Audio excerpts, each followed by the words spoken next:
Yes, ready ready മകളെ. അപ്പൊ നമ്മള് മറ്റൊരു ക്ലാസ്സിലേക്ക് വന്നിരിക്കുകയാണ് അല്ലെ. കഴിഞ്ഞ ക്ലാസ്സിലെടുത്ത കാര്യങ്ങളൊക്കെ ഓർമ്മയുണ്ടല്ലോ. കഴിഞ്ഞ ക്ലാസ്സിൽ നമ്മൾ എന്താ പഠിച്ചത്? കഴിഞ്ഞ ക്ലാസ്സിൽ നമ്മൾ എന്താ പഠിച്ചത് മക്കളെ? കഴിഞ്ഞ ക്ലാസ്സില് എന്താ പഠിച്ചിരുന്നേ? മക്കളെ ഓർമ്മയുണ്ടോ?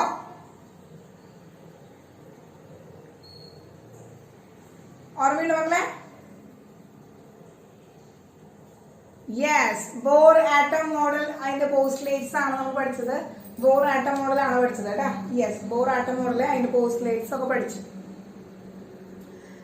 യെസ്, എല്ലാവർക്കും ഓർമ്മയുണ്ട്. സിമ്പിൾ അല്ലേ ബോർ ആറ്റം മോഡൽ? അങ്ങനെ ഇപ്പൊ നമ്മൾ സ്റ്റാൻഡേർഡ് ആയിട്ടുള്ള ഒരു സയന്റിഫിക് ആയിട്ട് കുറച്ചും കൂടി കൺസെപ്റ്റുകളുള്ള ഒരു ആറ്റോമിക് മോഡലാണ് ബോർ ആറ്റം മോഡൽ എന്ന് പറയുന്നത്. ഇത് completely is not a true, അല്ലെങ്കിൽ completely is not a correct. എല്ലാം കൊണ്ടും ഇത് കറക്റ്റ് ആണെന്ന് ടീച്ചർ പറയുന്നില്ല. ഇതിനും കുറെ ഫോൾട്ടുകൾ ഉണ്ട്, ലിമിറ്റേഷൻസ് ഉണ്ട്, ഡ്രോബാക്സ് ഉണ്ട്. പക്ഷേ നമുക്ക് കൈകാര്യം ചെയ്യാനും ഒക്കെ കുറച്ചും കൂടി ഈസി ആയിട്ടുള്ള ഒരു ആറ്റോമിക് മോഡലാണ് എന്ന് പറയുന്നത് ബോർ ആറ്റം മോഡൽ എന്ന് പറയുന്നത്. അതുകൊണ്ടാണ് ഇതിനെ കുറിച്ച് നമുക്ക് കുറച്ചും ഡീറ്റെയിൽഡ് ആയിട്ട് നമുക്ക് പഠിക്കാനുണ്ട്. ഓക്കെ, അപ്പൊ ക്വാണ്ടം മെക്കാനിക്കൽ മോഡൽ എന്ന് പറയുന്നതാണ് കുറച്ചും കൂടി മോഡേൺ ആയിട്ടുള്ള ആറ്റോമിക് മോഡൽ എന്ന് പറയുന്നത്. എന്നാലും നമുക്ക് കുറച്ചുകൂടി യൂസ്ഫുൾ ആയിട്ട് നമുക്ക് കുറച്ചുകൂടി ഹാൻഡിൽ ചെയ്യാനും ഒക്കെ അതുപോലെ കമ്മ്യൂണിക്കേറ്റ് ചെയ്യാനും കുറച്ചുകൂടി എളുപ്പമായിട്ടുള്ളത് ഏതാണ് മക്കളെ? നമ്മുടെ ഈ ബോർ ആറ്റം മോഡലാണ്. അതുകൊണ്ടാണ് കുറച്ച് ഡീറ്റെയിൽഡ് ആയിട്ട് തന്നെ ബോർ ആറ്റം മോഡൽ നമുക്ക് പഠിക്കാനുണ്ട്. അപ്പോൾ ബോർ ആറ്റം മോഡൽ നമ്മൾ പഠിച്ചു, അതിന്റെ പോസ്റ്റ്ലേറ്റ്സ് നമ്മൾ പഠിച്ചു അല്ലെ. പോസ്റ്റ്ലേറ്റ്സ് പഠിച്ചു. അതിലെന്താണ് ആറ്റം എന്ന് പറയുന്നത്? സ്പെറിക്കലാണ്. അതിൽ ആറ്റത്തിലെ ഒരു സെൻട്രൽ കോർ ഉണ്ട്. ആ സെൻട്രൽ കോറിന് പോസിറ്റീവ് ചാർജ് ആണ്. അവിടെയാണ് ന്യൂട്രോണും പ്രോട്ടോണും ഇരിക്കുന്നത്. അവന്റെ സൈസ് ആറ്റത്തിനെ കമ്പയർ ചെയ്ത് നോക്കുമ്പോൾ വളരെ കുറവാണ്. യെസ്, ഫസ്റ്റ് പോസ്റ്റ്ലേറ്റ്സ് ആണ്. പിന്നെ എന്ത് പറഞ്ഞു? നെഗറ്റീവ് ചാർജ് ഇലക്ട്രോണുകൾ എന്ത് ചെയ്യാണ്? ആ ന്യൂക്ലിയസിന് ചുറ്റും ഡിസ്ക്രീറ്റ് ആയിട്ടുള്ള എനർജി ലെവലിലാണ് എന്ത് ചെയ്തത്? റിവോൾവ് ചെയ്തുകൊണ്ടിരിക്കുന്നത്. ആ ഓരോ എനർജി ലെവലുകൾ നമ്മൾ പഠിച്ചു. ഇനി ഒരു എനർജി ഗെയിൻ ചെയ്യുമ്പോഴും എനർജി അതുപോലെ തന്നെ എമിറ്റ് ചെയ്യുമ്പോഴും എനർജി അബ്സോർബ് ചെയ്യുമ്പോഴും എനർജി എമിറ്റ് ചെയ്യുമ്പോഴും അവിടെ എന്തുണ്ടാവുന്നു? ഇലക്ട്രോണുകൾക്ക് ട്രാൻസിഷൻ സംഭവിക്കുന്നു. അപ്പോൾ എനർജി നമ്മൾ അബ്സോർബ് ചെയ്യുമ്പോൾ അല്ലെങ്കിൽ എനർജി നമ്മൾ എക്സ്റ്റേണൽ എനർജി നമ്മൾ കൊടുക്കുമ്പോൾ ഇലക്ട്രോൺസ് അതിന്റെ ഗ്രൗണ്ട് സ്റ്റേറ്റിൽ നിന്ന് അതിന്റെ എക്സൈറ്റഡ് സ്റ്റേറ്റിലേക്ക് എന്ത് ചെയ്യുന്നു മക്കളെ? ഗ്രൗണ്ട് സ്റ്റേറ്റിൽ നിന്ന് എക്സൈറ്റഡ് സ്റ്റേറ്റിലേക്ക് എന്ത് ചെയ്യുന്നു? ജമ്പ് ചെയ്യുന്നു. ഓക്കെ, പിന്നെ നമ്മൾ പറഞ്ഞത് എന്താണ്? ഇനി ആ എനർജി മൊത്തം കഴിഞ്ഞു കഴിഞ്ഞാൽ, അതിന്റെ യൂസ് മൊത്തം കഴിഞ്ഞു കഴിഞ്ഞാൽ ആ എക്സൈറ്റഡ് സ്റ്റേറ്റിൽ നിന്ന് തിരിച്ച് അവരെങ്കിലും വരുന്നു ഗ്രൗണ്ട് സ്റ്റേറ്റിലേക്ക് വരുന്നു. അതാണ് ഇലക്ട്രോൺ ട്രാൻസിഷൻ എന്ന് പറയുന്നത്. അപ്പൊ ഈ ഗ്രൗണ്ട് സ്റ്റേറ്റ് എന്ന് പറഞ്ഞാൽ എന്താണ് മക്കളെ? ഏറ്റവും എനർജി ലെവൽ കുറഞ്ഞ ഒരു എനർജി ലെവലിനെയാണ് നമ്മൾ പറയുന്നത് എന്ന് പറയുന്നത് ഗ്രൗണ്ട് സ്റ്റേറ്റ് എന്ന് പറയുന്നത്. അപ്പോൾ ഈ ഇലക്ട്രോൺസ് റിവോൾവ് ചെയ്യുന്നത് അറൌണ്ട് എ ന്യൂക്ലിയസിന്റെ സർക്കുലർ പാത്ത് ആണ്. ആ സർക്കുലർ പാത്തിൽ നമുക്ക് ഓർബിറ്റ്സ് എന്ന് വിളിക്കാം, സ്റ്റേഷനറി ഓർബിറ്റ് എന്ന് വിളിക്കാം. സ്റ്റേഷനറി ഓർബിറ്റ്, അതുപോലെ തന്നെ എന്താണ് മക്കളെ? നോൺ റേഡിയേറ്ററി ഓർബിറ്റ്, സ്റ്റേബിൾ ഓർബിറ്റ് എന്നൊക്കെ നമുക്ക് പേര് വിളിക്കാനായിട്ട് പറ്റും. അപ്പൊ നമ്മൾ അങ്ങനെ ബോർ ആറ്റം മോഡലാണ് നമ്മളിപ്പോ കഴിഞ്ഞ ക്ലാസ്സിൽ അതിന്റെ പോസ്റ്റ്ലേറ്റ്സ് കാര്യങ്ങളൊക്കെയാണ് കഴിഞ്ഞ ക്ലാസ്സിൽ നമ്മൾ പഠിച്ചത്. അതുപോലെ തന്നെ എന്ത് പഠിച്ചു? ഒരു ബോർ ആറ്റം മോഡൽ നമ്മൾ പഠിച്ചു. ഓരോ ഓർബിറ്റലുകളാണ് ഇലക്ട്രോൺ എന്ത് ചെയ്യുന്നത്? റിവോൾവ് ചെയ്യുന്നത്. അങ്ങനെ ആ ഓരോ ഓർബിറ്റലുകളിൽ അല്ലെങ്കിൽ ഒരു സർക്കുലർ പാത്തിൽ റിവോൾവ് ചെയ്യുമ്പോൾ അവിടെ ഉണ്ടാകുന്ന ആംഗുലർ മൊമെന്റം ഓഫ് ഇലക്ട്രോൺ, ആ ഇലക്ട്രോണിന്റെ ആംഗുലർ മൊമെന്റം എന്ന് പറയുന്നത് h/2π ഇന്റഗ്രൽ മൾട്ടിപ്പിൾ ആണെന്ന് പഠിച്ചു. അങ്ങനെ ഒരു ഇക്വേഷൻ പഠിച്ചു. അതുപോലെ തന്നെ ഒരു ആറ്റത്തിലെ ഇലക്ട്രോൺ ട്രാൻസിഷൻ നടക്കണമെങ്കിൽ ഒരു എനർജി ആവശ്യമാണ്. ആ ആവശ്യമായിട്ടുള്ള എനർജി എന്ന് പറയുന്നത് E2 - E1. രണ്ട് എനർജി ലെവലുകളുടെ എനർജീസ് തമ്മിലുള്ള ഡിഫറൻസ് ആണ് ഡെൽറ്റ E ആണ്. That is equal to h/u ആണ് നമ്മൾ എടുക്കുന്നത്. അങ്ങനെ രണ്ട് ഇക്വേഷൻസ് ആണ് നമ്മളിപ്പോൾ പഠിച്ചു വെച്ചിരിക്കുന്നത്. അപ്പൊ ഇതിൽ നിന്ന് നമുക്ക് പോസ്റ്റ്ലേറ്റ്സ് ആ കാര്യങ്ങളൊക്കെ മനസ്സിലാക്കി വെക്കാൻ ന്യൂമറിക്കൽസ് ആണ് ധാരാളമായിട്ട് ക്വസ്റ്റ്യൻസ് വരാം. അതുപോലെ തന്നെ ഇതിൽ നിന്ന് വരുന്ന മറ്റൊരു ക്വസ്റ്റ്യൻ എന്ന് പറയുന്നത് ഈ ഓരോ എനർജി ലെവലിൽ ഇരിക്കുന്ന ഇലക്ട്രോൺസിന്റെ വെലോസിറ്റി കണ്ടുപിടിക്കുക. അതുപോലെ തന്നെ ആ ഓരോ ഓർബിറ്റലിന്റെയും സെൻട്രൽ ന്യൂക്ലിയസും തമ്മിലുള്ള റേഡിയസ് എന്താണ്, അതുപോലെ ആ ഓരോ ഓർബിറ്റലിൽ ഇരിക്കുന്ന ഇലക്ട്രോൺസിന്റെ പെർട്ടിക്കുലർ എനർജി എന്താണ്, അതൊക്കെയാണ് നമുക്ക് ക്വസ്റ്റ്യൻ വരിക. അതൊക്കെയാണ് നമ്മുടെ ക്വസ്റ്റ്യൻസ് വരുന്നത്. അപ്പൊ അതിന്റെ ഡെറിവേഷൻസോ കാര്യങ്ങളോ ഒന്നും നമുക്ക് പഠിക്കാനില്ല. അതിന്റെ ഡെറിവേഷൻസ് എങ്ങനെയാ വന്നതൊന്നും നമുക്ക് പഠിക്കാനില്ല. ജസ്റ്റ് ഫോർ ന്യൂമറിക്കൽസ്, നമുക്കൊരു ന്യൂമറിക്കൽസ് ചെയ്യാനായിട്ട് അല്ലെങ്കിൽ ഒരു പ്രോബ്ലം ചെയ്യാനായിട്ട് നമുക്ക് ആകെ ആവശ്യം അതിന്റെ ഇക്വേഷൻസ് പഠിക്കാന്നുള്ളതാണ്. ഓക്കെ, അപ്പൊ അതിന്റെ ഇക്വേഷൻസ് പഠിക്കാനുള്ളതാണ് നമുക്ക് ആകെ ആവശ്യമുള്ളത്. അപ്പൊ ആ ഇക്വേഷൻസ് നമുക്ക് ന്യൂമറിക്കൽസ് ചെയ്യാൻ ആവശ്യമുള്ള ആ ഇക്വേഷൻസ് മാത്രമാണ് മെൻഷൻ ചെയ്യുന്നത്. അത് വെച്ച് നമുക്കൊരു പ്രോബ്ലം കൂടി ചെയ്യാം. ഓക്കെ, റെഡി മക്കളെ? അപ്പൊ ഡെറിവേഷൻസ് നമുക്ക് പഠിക്കാനില്ല കേട്ടോ. ഓക്കെ മക്കളെ, യെസ്. അപ്പൊ നമ്മൾ പഠിച്ചു എന്താണ് ബോർ ആറ്റം മോഡൽ അനുസരിച്ച് ഒരു ന്യൂക്ലിയസ് ഉണ്ട്. ഈ ന്യൂക്ലിയസിന് ചുറ്റും ഇൻഫിനിറ്റി ഓഫ് എന്തുണ്ട്? ഓർബിറ്റൽസ് ഉണ്ട്. ഇൻഫിനിറ്റി ഓഫ് എന്താണ് മക്കളെ? ഇൻഫിനിറ്റി ഓഫ് ഓർബിറ്റൽസ് ഉണ്ട്. ഇനി ഈ ഓരോ ഓർബിറ്റലിൽ ഇരിക്കുന്ന ഇലക്ട്രോണുകളുടെ എന്ത് കണ്ടുപിടിക്കണം? വെലോസിറ്റി ഫൈൻഡ് ചെയ്യാനുള്ള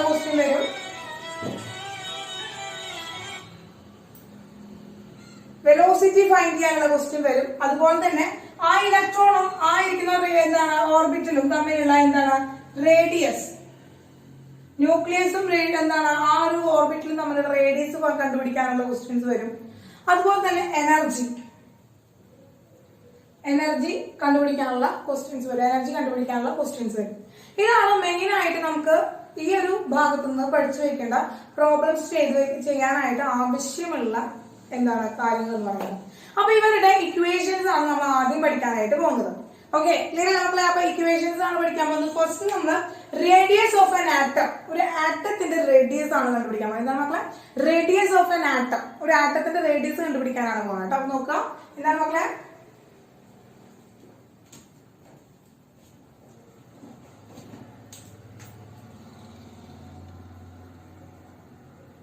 റേഡിയസ് ഓഫ് എൻ ആറ്റം, ഒരു ആറ്റത്തിന്റെ റേഡിയസ് കണ്ടുപിടിക്കാൻ പോവാണ്. എന്താണ് ഒരു ആറ്റത്തിന്റെ റേഡിയസ് കണ്ടുപിടിക്കാനായിട്ട് പോവാണ്. അപ്പൊ റേഡിയസ് കണ്ടുപിടിക്കാനായിട്ട് നമ്മൾ ഈ റേഡിയസിന്റെ റെപ്രസെന്റേഷൻ എന്ന് പറയുന്നത് നമ്മള് Rn എന്നാണ് റെപ്രസെന്റ് ചെയ്യുന്നത്. എന്താണ് മക്കളെ? Rn എന്നാണ് നമ്മൾ റെപ്രസെന്റ് ചെയ്യുന്നത്. അതായത് ഇപ്പൊ ഇലക്ട്രോൺ ഈ ഒരു ഓർബിറ്റിലാണ് ഇരിക്കുന്നതെങ്കിൽ ഈ ന്യൂക്ലിയസിൽ നിന്ന് അവിടേക്കുള്ള ആ ഒരു റേഡിയസ്, ആ ഒരു ഓർബിറ്റിന്റെ റേഡിയസ് കണ്ടുപിടിക്കാനുള്ളതാണ്. അപ്പൊ nth ഓർബിറ്റിൽ ഇരിക്കുകയാണെങ്കിൽ ഇപ്പൊ ഫസ്റ്റ് ഓർബിറ്റ്, രണ്ടാമത്തെ ഓർബിറ്റ്, മൂന്നാമത്തെ ഓർബിറ്റ്, അങ്ങനെ ഇൻഫിനിറ്റി ഓർബിറ്റൽസ് ആണ് ആ ന്യൂക്ലിയസിന് ചുറ്റും ഉണ്ടാവുക. അങ്ങനെ nth ഓർബിറ്റിലിരിക്കുന്ന ആ ഒരു ഇലക്ട്രോൺ അല്ലെങ്കിൽ ആ nth ഓർബിറ്റിലും ന്യൂക്ലിയസും തമ്മിലുള്ള ആ ഒരു റേഡിയസ് എത്രയാണെന്നാണ് ഫൈൻഡ് ചെയ്യാനായിട്ട് പോകുന്നത്. അതുകൊണ്ടാണ് Rn എന്ന് പറയുന്ന വേർഡ് കൊണ്ട് നമ്മൾ എന്ത് ചെയ്ത് റെപ്രസെന്റ് ചെയ്ത് Rn എന്ന് പറയുന്ന വേർഡ് കൊണ്ട് നമ്മൾ റെപ്രസെന്റ് ചെയ്തത്. Okay, yes. അപ്പോ Rn is equal to 0.529 into n square divided by z Armstrong. എന്താണ് മക്കളെ? എന്താണ് 0.529 into n square divided by 2 Armstrong. ഈ Armstrong എന്ന് പറയുന്ന ആൾ എന്താണ് മക്കളെ? യൂണിറ്റ് ആണ്, യൂണിറ്റ് ഓഫ് റേഡിയസ്. ആ റേഡിയസിന്റെ യൂണിറ്റ് ആണ് നമ്മൾ Armstrong എന്ന് പറയുന്നത്. A⁻0 Armstrong എന്നാണ് നമ്മൾ വായിക്കുക. Armstrong is the യൂണിറ്റ് ആണ്, ലെങ്ത്തിന്റെ ഒരു യൂണിറ്റ് ആണ് ആംസ്ട്രോൺ എന്ന് പറയുന്നത് കേട്ടോ. അപ്പൊ എന്താണ് the radius of n orbit, nth ഓർബിറ്റലിന്റെ റേഡിയസ് കണ്ടുപിടിക്കാനുള്ള ഇക്വേഷൻ ആണ് എഴുതി വെച്ചിരിക്കുന്നത്. Very important. അപ്പോ ഇന്ന് പഠിക്കുന്ന ഫസ്റ്റ് ഇക്വേഷൻ ആണ്, വെരി ഇമ്പോർട്ടന്റ് ആയിട്ടുള്ള ഫസ്റ്റ് ഇക്വേഷൻ ആണ് നമ്മൾ ഇപ്പൊ എഴുതിയിരിക്കുന്നത്. അപ്പൊ ഇനി ഇതിലത്തെ കാര്യങ്ങൾ അറിയാം. നമുക്ക് Rn is the radius of an atom. nth ഓർബിറ്റലിന്റെ റേഡിയസ് ആണ് Rn എന്ന് പറയുന്നത്. where n is the എന്താണ് where the electron take place. എവിടെയാണ് ആ ഇലക്ട്രോൺ ഇരിക്കുന്നത്? എന്താണ് മക്കളെ? where the electron take place. ഏത് ഓർബിറ്റിലാണ് ഇലക്ട്രോൺ ഇരിക്കുന്നത്? ആ ഓർബിറ്റലിന്റെ നമ്പർ ആണ്. എത്രാമത്തെ ഓർബിറ്റിലാണ് ആ ഇലക്ട്രോൺ പ്ലേസ് ചെയ്തിരിക്കുന്നത്, ഇലക്ട്രോൺ ഇരിക്കുന്നത്, അവന്റെ എണ്ണമാണ് n എന്ന് പറയുന്നത്. അപ്പോ first ഓർബിറ്റിലാണ് ഇരിക്കണമെങ്കിൽ 1, n is equal to 1. രണ്ടാമത്തെ ഓർബിറ്റിൽ ഇരിക്കുന്ന ഇലക്ട്രോൺ എത്ര റേഡിയസിലാണ് ഇരിക്കുന്നത് എന്ന് പറയാനായിട്ട് നമ്മൾ എന്ത് ചെയ്യും? n is equal to 2 ആണ് എടുക്കുന്നത്. Okay, clear? Then the Z, what is Z മക്കളെ? what is Z? എന്താ Z? Z എന്താ? atomic number of atom. ആ ആറ്റത്തിന്റെ ആറ്റോമിക് നമ്പർ അഥവാ ആ ഒരു എലമെന്റിന്റെ ആറ്റോമിക് നമ്പർ ആണ്. ആറ്റോമിക് നമ്പർ ഓഫ് എലമെന്റ്, ആ എലമെന്റിന്റെ ആറ്റോമിക് നമ്പർ. ക്ലിയർ ആയല്ലോ? അപ്പോ എന്നും എത്രാമത്തെ ഓർബിറ്റലിലാണ് ഇലക്ട്രോൺ ഇരിക്കുന്നതെന്നും ആ എലമെന്റിന്റെ ആറ്റോമിക് നമ്പറും നമുക്ക് അറിയാമെങ്കിൽ അതിന്റെ റേഡിയസ് കണ്ടുപിടിക്കാനായിട്ട് എളുപ്പമായിരിക്കും. അപ്പോൾ ഇതിന്റെ ഡെറിവേഷൻസ് പഠിക്കാനില്ല, എങ്ങനെയാണ് ഇക്വേഷൻ വന്നത് എന്നുള്ളത് നമുക്ക് പഠിക്കാനില്ല, അതിന്റെ എക്സ്പെരിമെന്റോ കാര്യങ്ങളോ ഒന്നും നമുക്ക് പഠിക്കാനില്ല. ജസ്റ്റ് ആ ഇക്വേഷൻ മാത്രമാണ് പഠിക്കാനുള്ളത്. എന്തിനു വേണ്ടിയാണ്? പ്രോബ്ലംസ് ചെയ്യാൻ വേണ്ടിയിട്ട് ജസ്റ്റ് ആ ഇക്വേഷൻ മാത്രമാണ് നമുക്ക് പഠിക്കാനുള്ളത്. ഓക്കെ, കിട്ടിയോ? ഇക്വേഷൻ കിട്ടിയോ മക്കളെ? ഇക്വേഷൻ കിട്ടിയാ?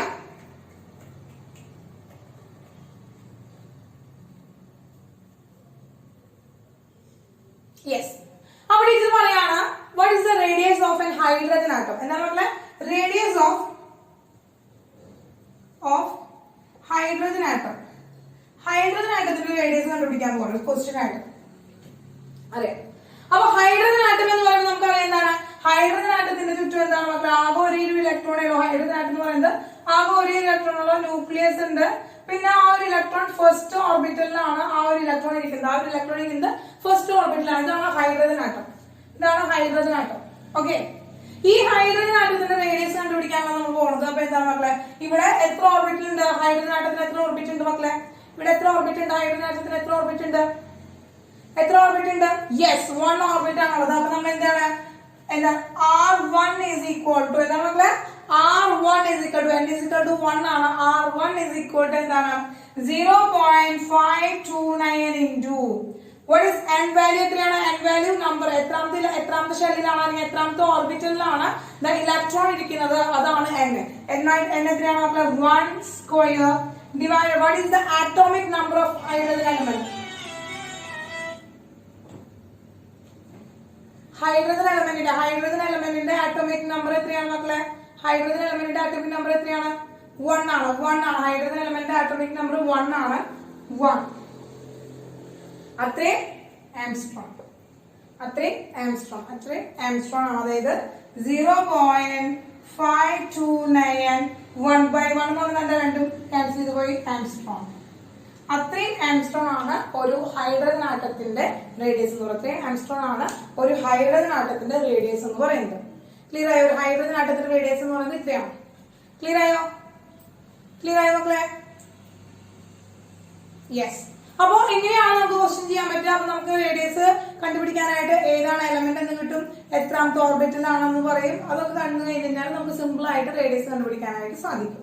അപ്പൊ അങ്ങനെ ഫസ്റ്റ് നമ്മളൊരു വേരിയബിൾ മെഷർ ചെയ്തു. എന്താണ്? Radius of an atom. ഈ ഇക്വേഷൻ വെച്ചിട്ടാണ് നമ്മൾ കണ്ടുപിടിക്കുക. Rn is equal to 0.529 into n square divided by Armstrong. Armstrong എന്ന് പറയുന്നത് യൂണിറ്റ് ആണ് മക്കളെ.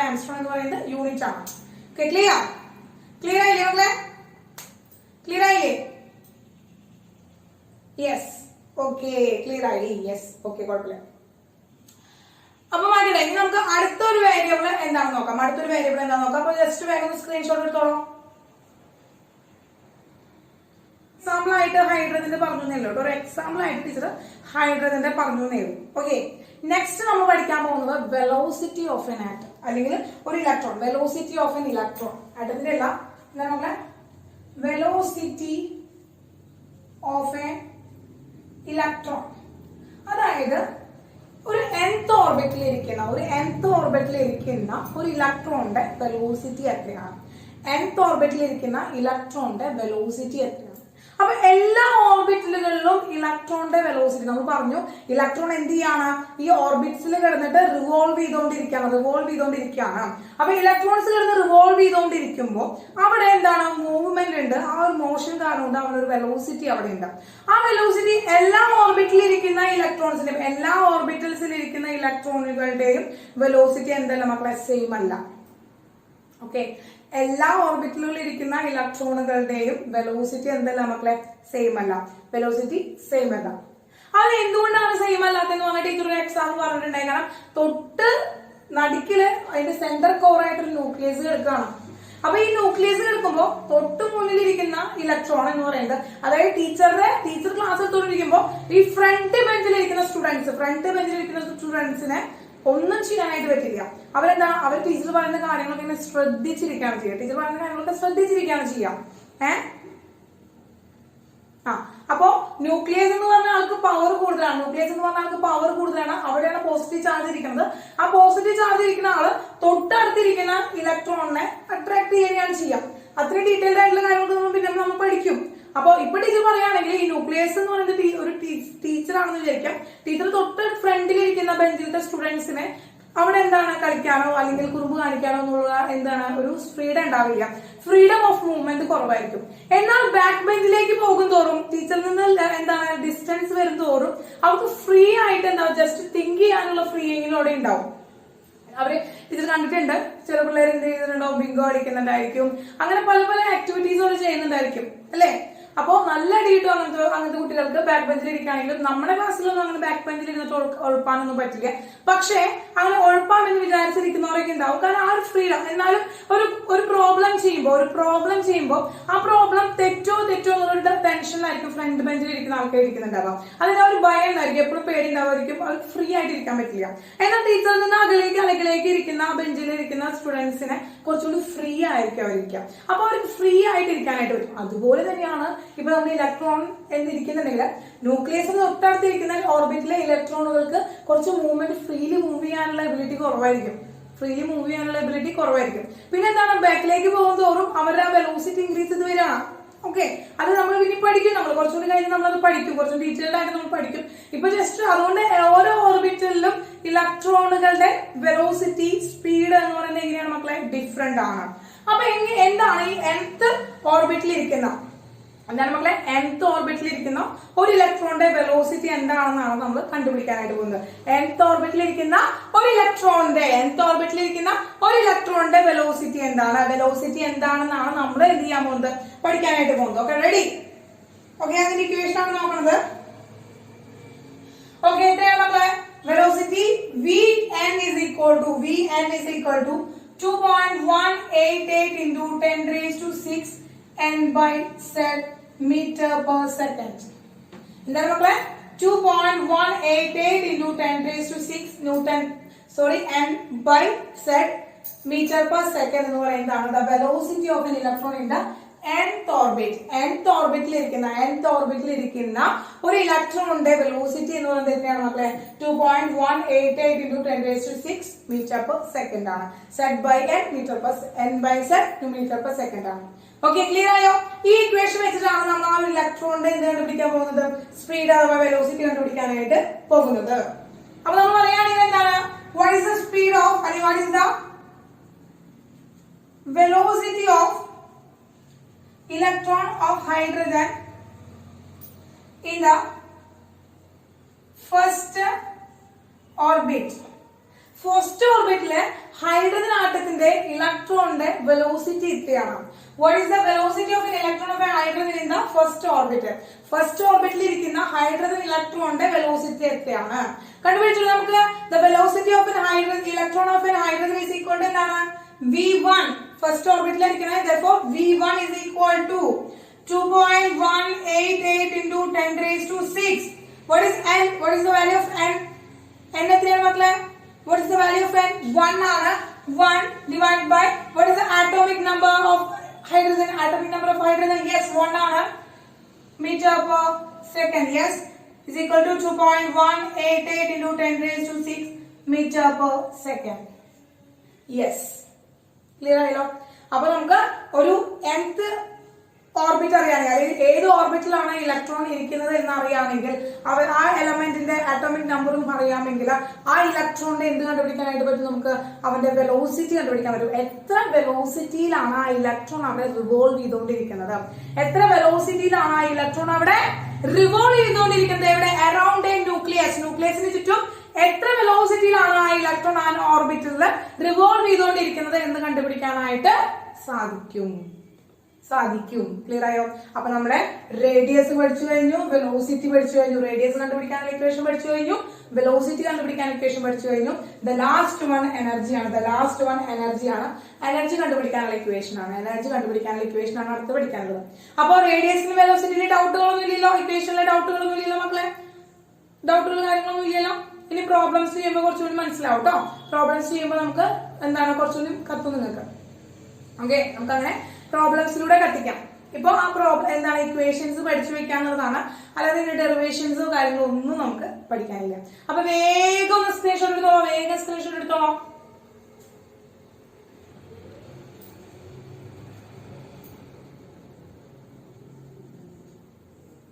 നെക്സ്റ്റ് മക്കളെ എനർജി ആണ്, എനർജി.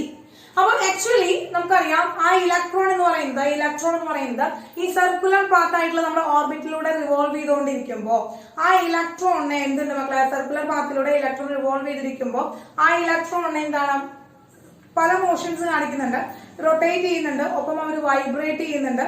അതുപോലെ തന്നെ നമുക്ക് സിസർ മൂവ്മെന്റ്, ഇങ്ങനെ സിസേഴ്സ് മൂവ്മെന്റ് കാണിക്കുന്നുണ്ട്. അങ്ങനെ പല ടൈപ്പ് മൂവ്മെന്റുകളിലാണ് ആ ഇലക്ട്രോൺ മൂവ് ചെയ്തുകൊണ്ടിരിക്കുന്നത്. അങ്ങനെ ടോട്ടൽ ആയിട്ട് ആ ഒരു ഇലക്ട്രോണിന്റെ എനർജി എന്ന് പറയുന്നത് ഒരു പ്ലേസിൽ റെസ്റ്റ് ചെയ്യുമ്പോൾ, ഒരു പ്ലേസിൽ ഇരിക്കുന്നത് മൂലമുള്ള ഒരു പൊട്ടൻഷ്യൽ എനർജി ഉണ്ടായിരിക്കും. അതുപോലെ തന്നെ അവൻ അവിടെ മൂവ് ചെയ്യുമ്പോൾ അവിടെ ഒരു കൈനറ്റിക് എനർജി ഉണ്ടായിരിക്കും. അപ്പൊ ടോട്ടൽ മെക്കാനിക്കൽ എനർജി അല്ലെങ്കിൽ ടോട്ടൽ എനർജി എന്ന് പറയുന്നത് total energy of A electron എന്ന് പറയുന്നത് എന്താണ് മക്കളെ, അവിടുത്തെ പൊട്ടൻഷ്യൽ എനർജി പ്ലസ് കൈനറ്റിക് എനർജിയാണ്. എന്താണ് മക്കളെ, പൊട്ടൻഷ്യൽ എനർജി പ്ലസ് കൈനറ്റിക് എനർജിയാണ്. ഇതിന് രണ്ടെന്ന് പറയുന്നത് ഈ ഒരു വാല്യൂ, ഈ ടോട്ടൽ എനർജിയാണ് നമ്മൾ എന്തായിട്ട് എടുക്കുന്നത്, En is equal to ആയിട്ട് എടുക്കുന്നത്. ഈ ടോട്ടൽ എനർജിയാണ് നമ്മൾ En ആയിട്ട് എടുക്കുന്നത്. En is equal to negative 13.6 into Z square by N square electron-volt per atom. എനർജിക്ക് കുറെ ഇക്വേഷൻസ് ഉണ്ട് കേട്ടോ, ധാരാളം ഇക്വേഷൻസ് ഉണ്ട്. അതിന്റെ യൂണിറ്റുകൾ മാറുന്നതിനനുസരിച്ച് ധാരാളം ഇക്വേഷൻസ് നമുക്ക് പഠിക്കാനുണ്ട്. പക്ഷെ നമുക്ക് NCERT ആവശ്യമായിട്ടുള്ള ഇക്വേഷൻ എന്ന് പറയുന്നത് ഇതാണ്. NCERT ആവശ്യമായിട്ടുള്ള ഇക്വേഷൻ എന്ന് പറയുന്നത് ഇലക്ട്രോവോൾട്ട് പെർ ആറ്റം എന്ന് പറയുന്നതാണ് നമുക്ക് എന്ത് ചെയ്ത് ആവശ്യമായിട്ടുള്ളത്. അപ്പോ negative 13.6 into Z square by N square ആണ് ഇലക്ട്രോവോൾട്ട് പെർ ആറ്റം ആണ് എന്താണ് എനർജി ഓഫ് എൻ ഇലക്ട്രോൺ എന്ന് പറയുന്നത്. യെസ്, അവിടെ N എന്താണ് മക്കളെ, N എന്താണ് number of orbiter where the electron take place, അതാണ് N എന്ന് പറയുന്നത്. Then the Z is the atomic number of the element. Clear ആയല്ലോ? Yes.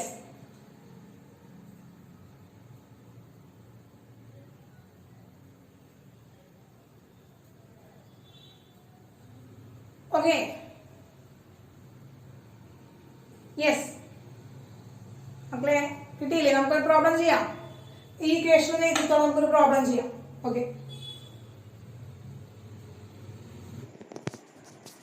ഓക്കെ മക്കളെ, അപ്പൊ നമുക്ക് അടുത്ത ക്വസ്റ്റ്യൻ ചെയ്യാം. ആ ക്വസ്റ്റ്യൻ ആണ് തന്നിരിക്കുന്നത് കേട്ടോ. ക്വസ്റ്റ്യൻ നോക്കാം. The radius of N hydrogen atom is 0.5 nanometre. Calculate the number of orbit in this atom. Okay, അപ്പൊ നമുക്ക് തന്നിരിക്കുന്ന കാര്യങ്ങളാണ് നമ്മൾ ആദ്യം തന്നിട്ടുണ്ട്. നമുക്ക് ഹൈഡ്രജൻ ആറ്റം ആണ് തന്നിട്ടുണ്ട്. അപ്പൊ ഹൈഡ്രജൻ ആറ്റത്തിന്റെ Z is equal to എന്താണ് മക്കളെ, 1 ആണ്. Atomic number of hydrogen atom എത്രയാണ് മക്കളെ, 1 ആണ്. Atomic number of hydrogen is equal to 1 ആണ്. അപ്പൊ ആറ്റോമിക് നമ്പർ നമുക്ക് അവിടെ തന്നെ കിട്ടി. ഇനി അവിടെ എന്താണ് radius of N hydrogen atom. ഇവിടെ തന്നിരിക്കുന്ന റേഡിയസ് എത്രയാണ് മക്കളെ, 0.85 നാനോമീറ്റർ ആണ്. യെസ്, നമ്മൾ എന്ത് ചെയ്തു, Rn radius is equal to 0.85 nanometre ആണ്. 0.85 നാനോമീറ്റർ ആണ്. അപ്പൊ നമുക്കറിയാം നാനോമീറ്ററിന് നമുക്ക് ഒരിക്കലും എന്താണ്, നാനോമീറ്ററിൽ ഇട്ടിട്ട് നമുക്ക് വെലോസിറ്റി കണ്ടുപിടിക്കാനായിട്ട് പറ്റില്ല. നമുക്ക് കണ്ടുപിടിക്കണം നമ്മൾ എപ്പോഴും എന്താണ് അതിനെ SI യൂണിറ്റിലേക്ക് ആക്കിയിട്ട് മാറ്റുന്നുണ്ട്. അപ്പൊ SI യൂണിറ്റിലേക്ക് മാറ്റാനായിട്ട് SI യൂണിറ്റ് എന്താണ് മക്കളെ, മീറ്റർ ആണ് അല്ലെ. SI യൂണിറ്റ് മീറ്റർ ആണ്. അപ്പൊ അതിനെ കൺവേർട്ട് ചെയ്യാനായിട്ട് എന്താ സിമ്പിൾ ആയിട്ട് എന്താണ് 0.85 into 10⁻⁹ എടുത്തു കഴിഞ്ഞാൽ അത്രയും മീറ്റർ ആണ്. എന്ന് പറയുന്നത് 10⁻⁹ കൊണ്ട് മൾട്ടിപ്ലൈ ചെയ്ത നാനോമീറ്ററിനെ മീറ്റർ ആയിട്ട് കൺവേർട്ട് ചെയ്യാനായിട്ട് പറ്റും. Very important conversion. എപ്പോഴും നമുക്ക് നാനോമീറ്ററിലാണ് ക്വസ്റ്റ്യൻസ് വരിക. അപ്പൊ നാനോമീറ്ററിൽ ഇത് ചെയ്യരുത്. നമുക്ക് എന്തിലേക്ക് മാറ്റേണ്ടതുണ്ട് മക്കളെ, നമുക്ക് മീറ്ററിലേക്ക് SI യൂണിറ്റിലേക്ക് കൺവേർട്ട് ചെയ്യേണ്ടതുണ്ട്. കിട്ടിയോ? SI യൂണിറ്റിലേക്ക് കൺവേർട്ട് ചെയ്യേണ്ടതുണ്ട്. ഇനി നമുക്ക് എന്താണ് ഈ Rn നമ്മൾ കുട്ടിയാണ്. Rn is equal to 0.529 into N square by Z ആണ് ഇക്വേഷൻ. അല്ലേ? ഇക്വേഷൻ ഇല്ലേ മക്കളെ? യെസ്. അപ്പോ Rn വന്നിട്ട് എത്രയാണ്, 0.85 into 10⁻⁹ is equal to 10⁻⁹ is equal to എത്രയാണ്, 0.529 into N എത്രയാ, 1 ആണ്. N1 ആണോ? N1 ആണോ? ഹൈഡ്രജന്റെ ഓർബിറ്റൽ നമ്പർ 1 അല്ലേ? ഹൈഡ്രജന്റെ ഓർബിറ്റൽ നമ്പർ 1 അല്ലേ? അല്ലേ? അപ്പൊ ഇവിടെ N1 ആണോ? N1 ആണോ? അല്ല മരമണ്ടന്മാരെ, നമ്മൾ എന്താ കണ്ടുപിടിച്ച് വെച്ചത്? N എന്ന് പറയുന്നത് 1 ആയിട്ട് എടുക്കുമ്പോ അവിടുത്തെ റേഡിയസ് ഓഫ് ഹൈഡ്രജൻ ആയിട്ട് നമ്മൾ എത്ര പഠിച്ചത്? 0.529 നമ്മൾ ഓൾറെഡി കണ്ടുപിടിച്ചില്ലേ? അപ്പൊ എന്തായാലും N എന്ന് പറയുന്നത് 1 ആയി വരില്ലല്ലോ. ഇവര് N എന്ന് പറയുന്നത് നമുക്ക് തന്നിട്ടില്ല. ആ ഇലക്ട്രോൺ ഏത് ഓർബിറ്റിലാണ് ഇരിക്കണേന്ന് തന്നിട്ടില്ല. ഏത് ഓർബിറ്റിലാണ് ഇരിക്കണേന്ന് തന്നിട്ടില്ല. ചിലപ്പോ അതിന് എക്സൈറ്റേഷൻ സംഭവിച്ചിട്ട് ഇലക്ട്രോൺ 4ാമത്തേലാവാം, 5ാമത്തേലാവാം, 6ാമത്തേലാവാം. ഇൻഫിനിറ്റി ഓഫ് ഓർബിറ്റലുകൾ ഉണ്ടല്ലോ. ഇതിൽ എത്രാമത്തെ ഓർബിറ്റിൽ വേണമെങ്കിലും ആ ഇലക്ട്രോൺ ഇരുന്നൂടെ? നമുക്ക് ചോദിക്കുകയാണ്, ചിലപ്പോ ആ ഇലക്ട്രോൺ 4ാമത്തെ ഓർബിറ്റലിലായിക്കൂടെ? ഇലക്ട്രോൺ ചിലപ്പോ 2ാമത്തെ ഓർബിറ്റലിലായിക്കൂടെ? ഇലക്ട്രോൺ 1.5 ഓർബിറ്റിലാവോ? 1.5 ഓർബിറ്റിലാവോ ഇലക്ട്രോൺ? 1.5 ഓർബിറ്റിലാവോ? ഇല്ല. 3.7 ഓർബിറ്റിലാവോ? ഇല്ല. കാരണം ഡിസ്ക്രീറ്റ് വാല്യൂ ആണ് ഓർബിറ്റലുകൾ ഉള്ളത്. കിട്ടി. ഓക്കെ. അപ്പോ ഇത് എത്രാമത്തെ ഓർബിറ്റിലാണ് ഈ ഇലക്ട്രോൺ ഉള്ളത് നമുക്ക് തന്നിട്ടില്ല. എത്രാമത്തെ ഓർബിറ്റിലാണ് ഇലക്ട്രോൺസ് ഉള്ളത് എന്ന് നമുക്ക് തന്നിട്ടില്ല. അപ്പൊ നമ്മുടെ N എന്ന് പറയുന്നത് എന്നായിട്ട് തന്നെയാണ് നമ്മൾ സബ്സ്റ്റിറ്റ്യൂട്ട് ചെയ്യുന്നത്. Z നമുക്കറിയാം. Z നമുക്കറിയാം എത്രയാണ് മക്കളെ? 1 ആണ്. പുട്ട് ചെയ്തു. N square divided by 1. N square divided by 1. നമ്മൾ പുട്ട് ചെയ്തതാണ്. എഴുതി. എന്താണ് N square നമുക്കറിയാം. N square അവിടെ നിർത്തി. ഇതിന് ഇങ്ങോട്ട് വരാണ്. N square is equal to 0.85 into 10 raised to minus 9 divided by 0.529. കിട്ടിയ മക്കളെ? ഇത്രയും പേര് കിട്ടിയില്ലേ? യെസ്. ഇനി ഒരു ശ്രദ്ധിക്കേണ്ട കാര്യം എന്ന് പറയുന്നത്, നമ്മുടെ റേഡിയസ് ആംസ്ട്രോം ആണ്. റേഡിയസ് ആംസ്ട്രോം ആണ്. അതായത് ഈ വാല്യൂ എന്ന് പറയുന്നത് ഇവിടെ എന്താ, ഒരു ആംസ്ട്രോം യൂണിറ്റ് ആണ് വരുന്നത് അല്ലെ? ആംസ്ട്രോം യൂണിറ്റിന്റെ വാല്യൂ ആണ് 0.529 എന്ന് പറയുന്നത്. ആംസ്ട്രോണിന്റെ യൂണിറ്റ് ആണ്. ആംസ്ട്രോണിന്റെ യൂണിറ്റ് ആണ്. അപ്പൊ ഇവിടെ ആംസ്ട്രോം വരുന്നത് ഇത്രയും ആംസ്ട്രോൺ ആണ് വരുന്നത്. അത്രയും ആംസ്ട്രോൺ ആണ് വരുന്നത്. അത്രയും ആംസ്ട്രോം വരാന്ന് വെച്ച് കഴിഞ്ഞാൽ എന്താണ് മക്കളെ? അത്രയും ആംസ്ട്രോം വരാന്ന് വെച്ചാൽ എന്താണ്? അതിന്റെ വാല്യൂ എന്ന് പറയുന്നത് ഇൻറ്റു അതിന് മീറ്ററിലേക്ക് കൺവേർട്ട് ചെയ്യുമ്പോൾ into 10 raised to minus 10 metre ആണ്. Into 10 raised to minus 10 into 10 raised to minus 10 metre ആണ്. Into 10 raised to minus 10 metre ആണ്. തെളിഞ്ഞ ഒന്നുമില്ല മക്കളെ. ആംസ്ട്രോൺ എന്ന് പറഞ്ഞ യൂണിറ്റിനെ മീറ്ററിലേക്ക് കൺവേർട്ട് ചെയ്യാണ്. 0.529 ഇൻറ്റു 10 raised to minus 10. എവിടെ 10 raised to minus 10 വന്നതിന് മനസ്സിലായില്ലേ? എവിടെ 10 raised to minus 10 വന്നതിന് മനസ്സിലായില്ലേ മക്കളെ? മനസ്സിലായ? യെസ്. എന്താണ്? ആംസ്ട്രോൺ ആണ്. ആംസ്ട്രോൺ നമ്മൾ എന്ത് ചെയ്തു? ആംസ്ട്രോൺ നമ്മൾ കൺവേർട്ടിംഗ് ടു മീറ്റർ, മീറ്ററിലേക്ക് കൺവേർട്ട് ചെയ്തു. ആംസ്ട്രോൺ നമ്മൾ മീറ്ററിലേക്ക് കൺവേർട്ട് ചെയ്തു. യെസ്. അങ്ങനെ നമുക്ക് ഇത് കാൽക്കുലേറ്റ് നോക്കുമ്പോൾ N square is equal to 16 എന്ന് കിട്ടി. എത്ര കിട്ടി മക്കളെ? N square is equal to 16 എന്ന് കിട്ടി. Yes. N is equal to 4 എന്ന് കിട്ടി. എത്രയാണ് മക്കളെ? N is equal to 4 എന്ന് കിട്ടി. N square is equal to 16 ആണ്. അങ്ങനെയാണെങ്കിൽ N എത്രയായിരിക്കും മക്കളെ? N എത്രയായിരിക്കും? 4 ആയിരിക്കും. മക്കളെ കാൽക്കുലേറ്റർ ഒന്നും ഉണ്ടാവില്ല നിങ്ങളുടെ കയ്യിൽ. നിങ്ങൾ കാൽക്കുലേറ്റ് ചെയ്യാൻ ടൈം ഇല്ല. സോ കാൽക്കുലേറ്റ് ചെയ്യുന്ന വീട്ടില് ഇത് പ്രോബ്ലംസ് ചെയ്യുമ്പോൾ കാൽക്കുലേറ്റ് ചെയ്യുക. കറക്റ്റ് ആൻസർ കിട്ടുന്നുണ്ടോ നോക്കാം മക്കളെ. അപ്പോ 16 ആണ് കിട്ടിയതിന്റെ സൊല്യൂഷൻ എന്ന് പറയുന്നത് 16 ആണ്. 16 എന്ന് പറയുന്നത് N square is equal to 16 ആണ്. എങ്കിൽ N is equal to 4 ആണ്. എങ്കിൽ N is equal to 4 ആണ് മക്കളെ. യെസ്. അടുത്ത ക്വസ്റ്റ്യൻ ആണ് മക്കളെ. അടുത്ത ക്വസ്റ്റ്യൻ ആണ് നമുക്ക് തന്നിരിക്കുന്നത്. യെസ്. എന്താ തന്നിട്ടുണ്ട്? The energy of an excited hydrogen atom is 3.4 ഇലക്ട്രോവോൾട്ട്. അവിടുത്തെ ഇലക്ട്രോണിന്റെ എക്സൈറ്റഡ് സ്റ്റേറ്റിലേക്ക് ഇലക്ട്രോൺ പോവുകയാണ്. ആ ഹൈഡ്രജൻ ആറ്റത്തിൽ ഇലക്ട്രോൺ എക്സൈറ്റഡ് സ്റ്റേറ്റിലേക്ക് പോകുമ്പോൾ ആ എക്സൈറ്റഡ് ഹൈഡ്രജൻ ആറ്റത്തിന്റെ എനർജി എന്ന് പറയുന്നത് 3.4 ഇലക്ട്രോവോൾട്ട് ആണ്. അങ്ങനെയാണെങ്കിൽ അവിടെ ആ ഓർബിറ്റലിൽ മൂവ് ചെയ്യുന്ന ഇലക്ട്രോൺ, ആ ഓർബിറ്റലിന്റെ ആംഗുലാർ മൊമെന്റം എത്രയാണ്? അതിന്റെ ആംഗുലാർ മൊമെന്റം എത്രയാണെന്നാണ് ക്വസ്റ്റ്യൻ. അതിന്റെ ആംഗുലാർ മൊമെന്റം എത്രയാണെന്നാണ് ക്വസ്റ്റ്യൻ. ക്ലിയർ ആയോ? അപ്പൊ ആംഗുലാർ മൊമെന്റ് ആണ് കണ്ടുപിടിക്കാനായിട്ട് പറഞ്ഞിരിക്കുന്നത്. എന്താ കണ്ടുപിടിക്കാൻ പറഞ്ഞിരിക്കുന്നത്? എന്താ കണ്ടുപിടിക്കാൻ പറഞ്ഞിരിക്കുന്നത്? എന്താ കണ്ടുപിടിക്കാൻ പറഞ്ഞിരിക്കുന്നത്? എന്താണ് കണ്ടുപിടിക്കാൻ പറഞ്ഞിരിക്കുന്നത് മക്കളെ? യെസ്. ആംഗുലാർ മൊമെന്റം ആണ് കണ്ടുപിടിക്കാൻ പറഞ്ഞിരിക്കുന്നത്. ആംഗുലാർ മൊമെന്റം എന്താണ്? MEVR. MEVER ആണ്. Mass of the electron, velocity of electron and the radius which is equal to NH/2π ആണ്. ഇതാണ് റിലേഷൻഷിപ്പ്. ഇതാണ് കണ്ടുപിടിക്കേണ്ടത്. നമുക്ക് വെലോസിറ്റി റേഡിയസ് ഒന്നും തന്നിട്ടില്ല. പക്ഷെ NH/2 ഈ n-ന്റെ വാല്യൂ അറിഞ്ഞു കഴിഞ്ഞാൽ, ഈ n വാല്യൂ അറിഞ്ഞു കഴിഞ്ഞാൽ നമുക്ക് ആംഗുലർ മൊമെന്റം കണ്ടുപിടിക്കാം അല്ലെ. n വാല്യൂ അറിഞ്ഞു കഴിഞ്ഞാൽ ആംഗുലർ മൊമെന്റം കണ്ടുപിടിക്കാം അല്ലെ. ഇതിലെ കണ്ടുപിടിക്കാനായിട്ട് ഈ n വാല്യൂ മാത്രം നമുക്ക് മതി. ആംഗുലർ മൊമെന്റം കണ്ടുപിടിക്കാനായിട്ട് ഈ n വാല്യൂ മാത്രം മതി. അപ്പൊ n വാല്യൂ കണ്ടുപിടിക്കാനായിട്ട് ആകെ തന്നിരിക്കുന്നത് എന്താ മക്കളെ? എനർജിയാണ് ആകെ തന്നിരിക്കുന്നത്. ആകെ തന്നിരിക്കുന്നത് എന്താണ് മക്കളെ? എനർജിയാണ് ആകെ തന്നിരിക്കുന്നത്. ആകെ തന്നിരിക്കുന്നത് എനർജിയാണ്. എനർജി എന്താണ്? Energy E is equal to En is equal to minus 13.6 Z square by n square electrovolt per atom ആണ്. യെസ്, ഇതാണ് നമുക്ക് തന്നിരിക്കുന്ന എനർജിയുടെ ഇക്വേഷൻ. നമ്മൾ പഠിച്ചിരിക്കുന്ന എനർജിയുടെ ഇക്വേഷൻ ഇതാണ്. ഇലക്ട്രോവോൾട്ടിൽ തന്നെയാണ് തന്നിരിക്കുന്നത്. അപ്പൊ En തന്നിട്ടുണ്ട്. En is equal to എത്രയാണ് മക്കളെ? En is equal to 3.4 ഇലക്ട്രോവോൾട്ട് ആണ്. 3.4 ഇലക്ട്രോവോൾട്ട് ആണ്. അതിൽ സബ്സ്റ്റിറ്റ്യൂട്ട് ചെയ്യാണ്.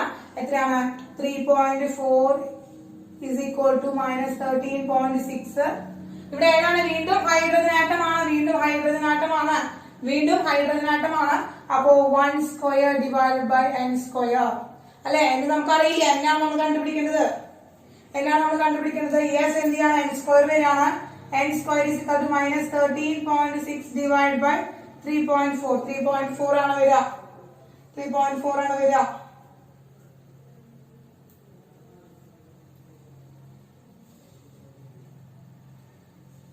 യെസ് മക്കളെ, ഈ എനർജി മൈനസ് 3.4 ഉണ്ട് കേട്ടോ. മൈനസ് 3.4 എന്നുണ്ട്. ക്വസ്റ്റ്യനിൽ കറക്ഷൻ ഉണ്ട്. മൈനസ് 3.4 എന്നുണ്ട്.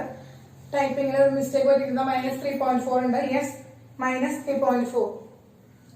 അപ്പൊ മൈനസ് 13.6ഉം മൈനസ് 3.4 നമ്മൾ എന്ത് ചെയ്തു? ക്യാൻസൽ ചെയ്ത് കളഞ്ഞു. എത്ര വരിക? n is equal to എത്ര വരിക? അതായത് n square is equal to എത്ര വരിക? n square is equal to 4 കിട്ടി. n is equal to 2 കിട്ടി. കിട്ടിയോ മക്കളെ? n square is equal to 4 കിട്ടും.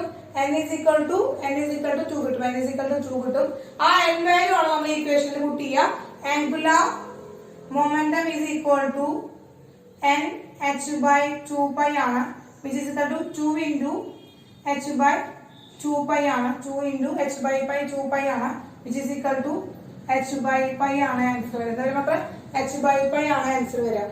എത്രയാണ് മക്കളെ? h/π ആണ് ആൻസർ വരിക. അതായത് angular momentum of the electron എന്ന് പറയുന്നത് മൈനസ് 3.4 ഇലക്ട്രോ വോൾട്ടുള്ള ആ ഇലക്ട്രോൺ റിവോൾവ് ചെയ്യുന്ന ആ ഒരു ഓർബിറ്റിന്റെ ആംഗുലർ മൊമെന്റം എന്ന് പറയുന്നത് h/π ആണ് കേട്ടോ. h/π ആണ്. കിട്ടിയില്ലേ മക്കളെ? കിട്ടിയില്ലേ? യെസ്, സിമ്പിൾ മക്കളെ. അപ്പൊ ഈ കൈൻഡ് ഓഫ് ക്വസ്റ്റ്യൻസ് ആണ് നിങ്ങൾക്ക് വരിക കേട്ടോ. അപ്പോ അങ്ങോട്ടും ഇങ്ങോട്ടും കണക്ട് ചെയ്തിട്ടുള്ള ക്വസ്റ്റ്യൻസ് ആണ് വരിക. 2 മാർക്ക് 3 മാർക്ക് ക്വസ്റ്റ്യൻ ആണ് വരിക. എന്തായാലും ഒരു ക്വസ്റ്റ്യൻ ഇതിൽ നിന്ന് വരും. ഈ ഒരു ഭാഗത്ത് നിന്ന് എന്താണ് മക്കളെ? വാല്യൂ പുട്ട് ചെയ്തിട്ട് നിങ്ങൾക്ക് ആൻസർ കണ്ടുപിടിച്ചോളാം. h/π എന്ന് എഴുതിയാലും കറക്റ്റ് ആണ്. വാല്യൂ പുട്ട് ചെയ്തിട്ട് നിങ്ങൾ അതിന്റെ ആൻസർ കണ്ടുപിടിച്ചോളാം. അതിന്റെ ആൻസർ സൊല്യൂഷൻ അല്ലെങ്കിൽ എന്റെ ആൻസർ ഹോംവർക്ക് കേട്ടോ. എന്റെ ആൻസർ ഹോംവർക്ക് ആയിട്ട് ചെയ്യാം. നിങ്ങൾ എന്താ ചെയ്യുന്നുണ്ടെന്ന് അറിയാൻ വേണ്ടിയിട്ടാണ് കേട്ടോ. അപ്പൊ ഇത് മൊത്തം ചെയ്തിട്ട് എന്റെ റിസൾട്ടും കൂടി ഇട്ടിട്ട് വേണം ഗ്രൂപ്പിൽ പോസ്റ്റ് ചെയ്യാനായിട്ട്. ഓക്കെ, സ്റ്റെപ്സ് ഒക്കെ കിട്ടിയില്ലേ? ക്ലിയർ ആയില്ലേ? ഇക്വേഷൻസ് ക്ലിയർ ആയില്ലേ മക്കളെ? Equations clear. Radius, velocity, energy, അതിന് 3 ഇക്വേഷൻ പഠിച്ചു. പിന്നെ ആംഗുലർ മൊമെന്റ് കണ്ടുപിടിക്കാനുള്ള ഇക്വേഷൻ പഠിച്ചു. ബോർ ആറ്റം മോഡലില് 4 ഇക്വേഷൻസ് ആണ് നമ്മൾ പഠിച്ചത്. 4 ഇക്വേഷൻസ് ആണ് നമ്മൾ മെയിൻ ആയിട്ട് പഠിച്ചിരിക്കുന്നത്. 4 ഇക്വേഷൻസ് വെരി ഇമ്പോർട്ടന്റ്. അവർ അങ്ങോട്ടും ഇങ്ങോട്ടും ഇന്റർ കണക്ട് ചെയ്തിട്ടാണ് ക്വസ്റ്റ്യൻസ് വരിക. 2 or 3 മാർക്കിന് ക്വസ്റ്റ്യൻസ് വരും. ഓക്കെ, അപ്പൊ വേഗം ഒന്ന് സുഖമായിട്ട് എന്താ പറയാ, പുതിയ പേപ്പറൊക്കെ എടുത്തിട്ട് ഇരുന്നോളോ. നമ്മൾ അടുത്ത് വളരെ ഇമ്പോർട്ടന്റ്, വെരി ഈസി, അതുപോലെ ത്രിൽഡ് ആയിട്ടുള്ള ഒരു ടോപ്പിക്കാണ് നമ്മൾ എടുക്കാനായിട്ട് പോകുന്നത്. നെക്സ്റ്റ് ഒരു വെരി ത്രിൽഡ് ആയിട്ടുള്ള ഒരു ടോപ്പിക്കാണ് എടുക്കാനായിട്ട് പോകുന്നത്. ഓക്കെ, റെഡി മക്കളെ? യെസ്. അപ്പൊ വേഗം ഈ ക്വസ്റ്റ്യൻ സ്ക്രീൻഷോട്ട് എടുത്തോളോ.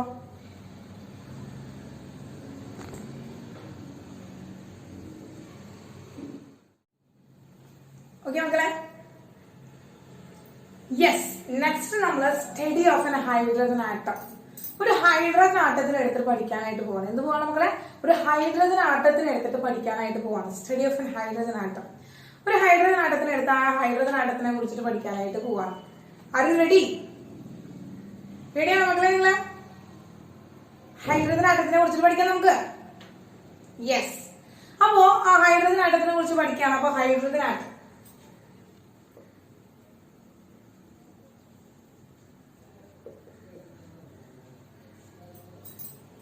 Hydrogen atom. അപ്പോ ഈ ഹൈഡ്രജൻ ആറ്റം എന്ന് പറയുന്നത് ഹൈഡ്രജൻ ആറ്റത്തിനെ കുറിച്ച് പഠിക്കുമ്പോൾ ടീച്ചർ എന്താ ചെയ്യുന്നത്, ഒരു എക്സ്പെരിമെന്റ് ചെയ്യാം. An electrical discharge എന്ത് ചെയ്യാണ്, ഒരു ഹൈഡ്രജൻ ആറ്റത്തിലൂടെ കടത്തിവിടാണ്. അപ്പൊ അത് ലോ പ്രഷറിലിരിക്കുന്ന ഒരു ഹൈഡ്രജൻ ആറ്റം ആ ഹൈഡ്രജനിലൂടെ ഇലക്ട്രിക്കൽ ഡിസ്ചാർജ് കടത്തിവിടുമ്പോൾ അല്ലെങ്കിൽ ഇലക്ട്രിസിറ്റി കടത്തിവിടുമ്പോൾ, കറണ്ട് കടത്തിവിടുമ്പോൾ അതിൽ നിന്ന് ഒരു ബ്ലൂ ലൈറ്റ് എമിറ്റ് ചെയ്യുന്നു. എന്താണ് മക്കളെ, ഒരു ബ്ലൂ ലൈറ്റ് എമിറ്റ് ചെയ്യുന്നു. മനസ്സിലായോ? എന്താണ് ഒരു ബ്ലൂ ലൈറ്റ് എമിറ്റ് ചെയ്യുന്നത്? അതായത് എങ്ങനെയാണെന്ന് വെച്ചാൽ ഒരു എക്സ്പെരിമെന്റ് ആയിട്ട് ചെയ്തത് എങ്ങനെയാണെന്ന് വെച്ചാൽ ഒരു ഡിസ്ചാർജ് ട്യൂബ് എടുക്കണം. ഈ ഡിസ്ചാർജ് ട്യൂബിനുള്ളിൽ എന്ത് ചെയ്തു നമ്മള്, ഈ ഡിസ്ചാർജ് ട്യൂബിനുള്ളില് നമ്മള് ഹൈഡ്രജൻ ഗ്യാസ് എടുത്തു അറ്റ് ലോ പ്രഷറിലെ ഹൈഡ്രജൻ ഗ്യാസ് എടുത്തു. ലോ പ്രഷറിൽ എന്തെടുത്തു മക്കളെ, ഹൈഡ്രജൻ ഗ്യാസ് എടുത്തു. എന്നിട്ട് ഈ ഹൈഡ്രജൻ ഗ്യാസ് എന്ത് വെച്ചാല് ഇതിനെന്ത് ചെയ്തു, ഇവിടെ ഒരു ഇലക്ട്രോഡ് വെച്ചു. ഒരു ഇലക്ട്രോഡ് അല്ലെങ്കിൽ ഒരു ഇലക്ട്രിസിറ്റി, രണ്ട് ടെർമിനൽസ് കണക്ട് ചെയ്ത് ഒരു ബാറ്ററി ആയിട്ട് കണക്ട് ചെയ്ത് പോസിറ്റീവ് ടെർമിനൽ നെഗറ്റീവ് ടെർമിനലായിട്ട് കണക്ട് ചെയ്തു. രണ്ട് വയറൊക്കെ വെച്ചിട്ട് ടീച്ചർ എന്ത് ചെയ്തു, ഒരു ഇലക്ട്രിക്കൽ ഡിസ്ചാർജ് ഇതിന് കടത്തിവിടാം. അങ്ങനെ ഇതിന് ഇലക്ട്രിക്കൽ ഡിസ്ചാർജ് കടത്തിവിട്ടപ്പോ ഇതിൽ നിന്നൊരു ലൈറ്റ് എമിറ്റ് ചെയ്തു മക്കളെ. From the discharge tube. ഈ ഡിസ്ചാർജ് ട്യൂബ് എന്ന് പറയുന്നത് ഗ്ലോ ചെയ്യാനായിട്ട് തുടങ്ങി. ഗ്ലോ ചെയ്യാനായിട്ട് തുടങ്ങി.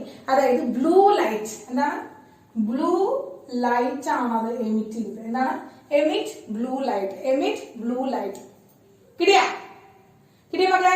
അപ്പൊ ഒരു ഹൈഡ്രജൻ ആറ്റത്തിന്റെ ഒരു സ്വഭാവമാണ് പറഞ്ഞത്. ഹൈഡ്രജൻ ആറ്റത്തിനെ എടുത്തിട്ട് ഒരു ഡിസ്ചാർജ് ട്യൂബിനുള്ളിൽ വെച്ചിട്ട് ആ ഹൈഡ്രജൻ ഗ്യാസിലൂടെ ഇതൊരു ഇലക്ട്രിക്കൽ ഡിസ്ചാർജ് കടത്തിവിട്ടപ്പോ എന്തു ചെയ്തു, അതിൽ നിന്ന് ബ്ലൂ കളർ ലൈറ്റ് എമിറ്റ് ചെയ്യപ്പെട്ടു. ബ്ലൂ കളർ ലൈറ്റ് ആണെന്ന് ഓർത്ത് വെക്കണം. 1 മാർക്ക് ക്വസ്റ്റ്യൻ ഒക്കെ ആയിട്ട് വരും. ബ്ലൂ കളർ ലൈറ്റ് ആണെന്ന് ഓർത്ത് വെക്കണം. Okay, yes.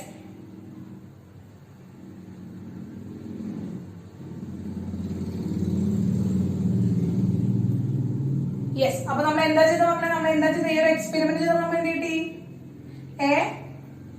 Electric discharge passed through hydrogen gas at low pressure. It a blue color light emitted. A bluish color light is emitted. A bluish color light is emitted. That is an observation. എന്താണ്, ഒരു hydrogen ഗ്യാസിലേക്ക് high electric discharge കടത്തിവിട്ടപ്പോൾ അതിൽ നിന്ന് ഒരു blue colour light emit ചെയ്യപ്പെട്ടു. Clear മക്കളെ?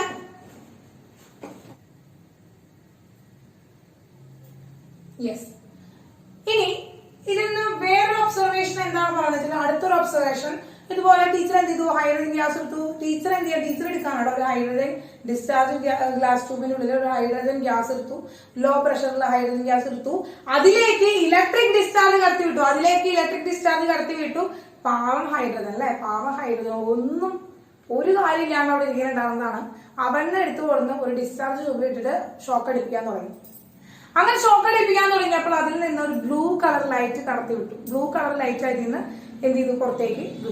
അപ്പൊ light ആണോ വന്നിരിക്കുന്നത്, ബ്ലൂ കളർ ലൈറ്റ് ആണ്. നല്ല ഭംഗി ഉണ്ടായിരിക്കും അല്ലെ, നല്ല ഭംഗിയുള്ള റിസൾട്ട് ആണ് നമുക്ക് കിട്ടുക. Colour blue colour. അപ്പൊ കളർ എവിടെ വന്നാലും നമുക്ക് ഭയങ്കര ഇഷ്ടമാണ് അല്ലെ. പ്രത്യേകിച്ച് ബ്ലൂ കളർ ഒക്കെ വരാന്ന് വെച്ചാൽ ഭയങ്കര ഭംഗിയായിരിക്കും കാണാം. അത് പ്രത്യേകിച്ച് ഒരു ഗ്ലാസ് ട്യൂബിൽ നിന്ന് ബ്ലൂ കളർ വരുമ്പോൾ വെരി ബ്യൂട്ടിഫുൾ. അതുപോലെ തന്നെ നമുക്ക് എന്താണ് ഭയങ്കര സർപ്രൈസും കൂടിയാണ് അല്ലെ. എന്താണ്, ഒന്നുമില്ല, ഹൈഡ്രജൻ ഗ്യാസ് മാത്രമേ ഉള്ളൂ, പക്ഷെ അതിൽ നിന്ന് ബ്ലൂ കളർ എമിറ്റ് ചെയ്യുന്നു. നമുക്ക് എന്താണ്, നമ്മൾ തന്നെ അതിശയിച്ചു പോകില്ല അത് കാണുമ്പോൾ. യെസ്, അതുപോലെ നമ്മൾ അതിശയിച്ചു പോവാണ്. അങ്ങനെ അതിശയിച്ചിരിക്കുന്ന സമയത്ത് എന്ത് ചെയ്തു, ഇതൊരു ലൈറ്റ് ആണല്ലോ.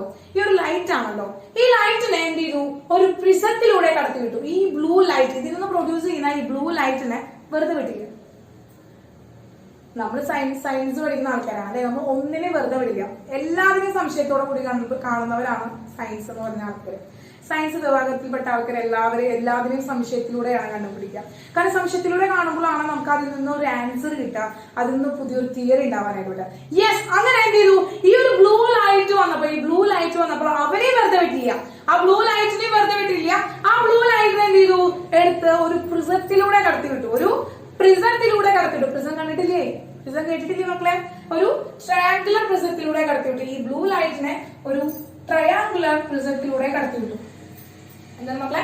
പ്രിസം ഒരു ട്രയാങ്കുലർ പ്രിസത്തിലൂടെ കടത്തി വിട്ടു.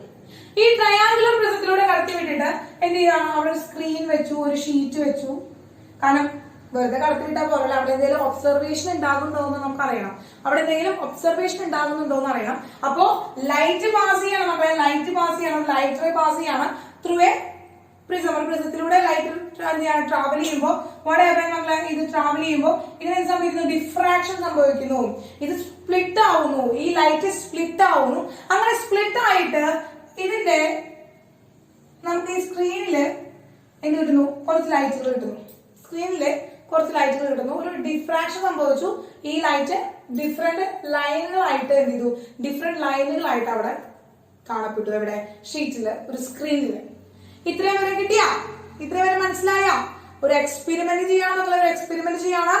ഹൈഡ്രജൻ എടുത്തു, ഡിസ്ചാർജ് ട്യൂബിലിട്ടു, നമ്മൾ ഷോക്ക് അടുപ്പിച്ചു, അതിൽ നിന്ന് ബ്ലൂ കളർ ലൈറ്റ് എമിറ്റ് ചെയ്തു.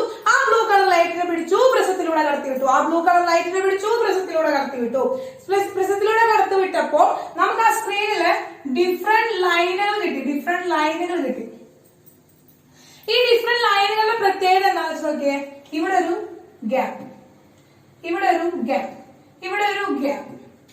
ഒരിക്കലും എങ്ങനെയല്ല, കണ്ടിന്യൂസ് ആയിട്ടല്ല കിട്ടുന്നത്. അതായത് ഒരു ലൈറ്റിന് മേലെ വേറൊരു ലൈറ്റ് എന്ന് പറയുന്ന പോലെ കണ്ടിന്യൂസ് ആയിട്ടല്ല കിട്ടിയത്. എങ്ങനെയാണ്? ഗ്യാപ്പുകൾ ഉണ്ടായി. ഓരോ ലൈറ്റ് ലൈനിന്റെ ഇടയിലും, ഓരോ ലൈറ്റ് ലൈനുകൾ കഴിഞ്ഞിട്ടും അവിടെ ഗ്യാപ്പുകൾ ഉണ്ടായിരുന്നു. അപ്പോ അതിൽ നിന്ന് അദ്ദേഹം മനസ്സിലാക്കി, അല്ലെങ്കിൽ അതിന് നമ്മൾ മനസ്സിലാക്കി എന്താണ്, അതൊരു ഡിസ്കണ്ടിന്യൂസ് ആയിട്ടുള്ള ലൈനുകളാണ് നമുക്ക് കിട്ടിയത്. എന്താണ് മക്കളെ കിട്ടിയത്? ഒരു ഡിസ്കണ്ടിന്യൂസ് ലൈൻ ആണ് കിട്ടിയത്. എന്താ കിട്ടിയത് മക്കളെ? ഡിസ്കണ്ടിന്യൂസ് ലൈറ്റ് ലൈൻസ് ആണ് നമുക്ക് കിട്ടിയത്. ക്ലിയർ ആയ? എന്തുകൊണ്ടാണ് ഡിസ്കണ്ടിന്യൂസ് എന്ന് പറഞ്ഞത് മനസ്സിലായോ? ഒന്നുകൂടി പറഞ്ഞുതരാം മക്കളെ, അപ്പൊ എന്താണ്, നമുക്ക് ഡിസ്കണ്ടിന്യൂസ് ആയിട്ടുള്ള ലൈൻ ആണ് കിട്ടിയത്. യെസ്, എന്താണ് അപ്പൊ അടുത്ത ഒബ്സർവേഷൻ എന്താണ് മക്കളെ? അടുത്ത ഒബ്സർവേഷൻ എന്താണ്? This light shows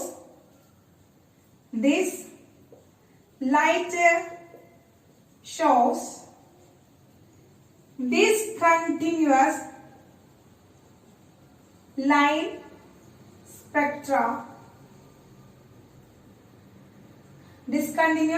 spectrum of blue light passes through a prism. Yes, ഒരു പ്രിസത്തിലൂടെ കടത്തിവിട്ടപ്പോൾ ആ ബ്ലൂ ലൈറ്റിനെ പ്രിസത്തിലൂടെ കടത്തിവിട്ടപ്പോൾ ഡിസ്കണ്ടിന്യൂസ് ആയിട്ടുള്ള spectrum. It is very important word, discontinuous, not a continuous. Discontinuous spectrum ആണ് നമുക്ക് കിട്ടിയത്. ആ ഡിസ്കണ്ടിന്യൂസ് സ്പെക്ട്രം ആണ് കിട്ടിയത്. എന്താ കിട്ടിയത് മക്കളെ? ഡിസ്കണ്ടിന്യൂസ് സ്പെക്ട്രം ആണ് കിട്ടിയത്. എന്തുകൊണ്ടാണ്? അവർ തമ്മിൽ ഗ്യാപ്പുകളുണ്ട്. ഓരോ ലൈറ്റ് ലൈനുകൾ തമ്മിലും ഗ്യാപ്പുകളുണ്ട്. എന്താണ് മക്കളെ? ഗ്യാപ്പുകളുണ്ട്. ആ ഗ്യാപ്പുകൾ ഉള്ളത് കൊണ്ടാണ് നമ്മൾ എന്ത് വിളിച്ചു? ഡിസ്കണ്ടിന്യൂസ് സ്പെക്ട്രം എന്ന് വിളിച്ചു. എന്ത് വിളിച്ചു മക്കളെ? ഡിസ്കണ്ടിന്യൂസ് സ്പെക്ട്രം എന്ന് വിളിച്ചു. എന്ത് വിളിച്ചു മക്കളെ? ഡിസ്കണ്ടിന്യൂസ് സ്പെക്ട്രം എന്ന് വിളിച്ചു. Discontinuous spectrum. മറക്കരുത്. എന്താണ്? ഹൈഡ്രജനിൽ നിന്ന് എമിറ്റ് ചെയ്യുന്ന ആ ബ്ലൂ ലൈറ്റ് നമ്മളൊരു പ്രിസത്തിലൂടെ കടത്തിവിടുമ്പോ നമുക്കൊരു ഡിസ്കണ്ടിന്യൂസ് സ്പെക്ട്രം ആണ് കിട്ടുക. ഓക്കെ,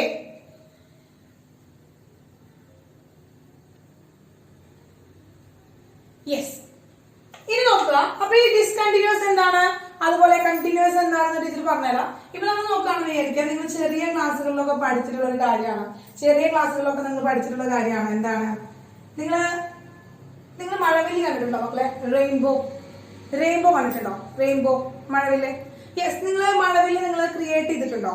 വീടുകളിലോ ഒക്കെ എങ്ങാനും ക്രിയേറ്റ് ചെയ്തിട്ടുണ്ടോ? അല്ലെങ്കിൽ നമ്മളിപ്പോ എന്താ സോപ്പൊക്കെ എടുത്തിട്ട് കയ്യിൽ പതപ്പിച്ച് ചെറിയ കുട്ടികളായിട്ട് ഇരിക്കുമ്പോൾ എന്താണ് ചെറിയ കുട്ടികളായിരിക്കുമ്പോൾ നമ്മൾ എന്താ ഈ ബബിൾസ് ഊതിയിട്ട് കഴിഞ്ഞാൽ അതിൻ്റെ ഉള്ളിൽ ഇങ്ങനെ റെയിൻബോ നമുക്ക് കാണാനായിട്ട് പറ്റും. അതിൻ്റെ ഉള്ളിൽ നമുക്ക് റെയിൻബോ കാണാനായിട്ട് പറ്റും.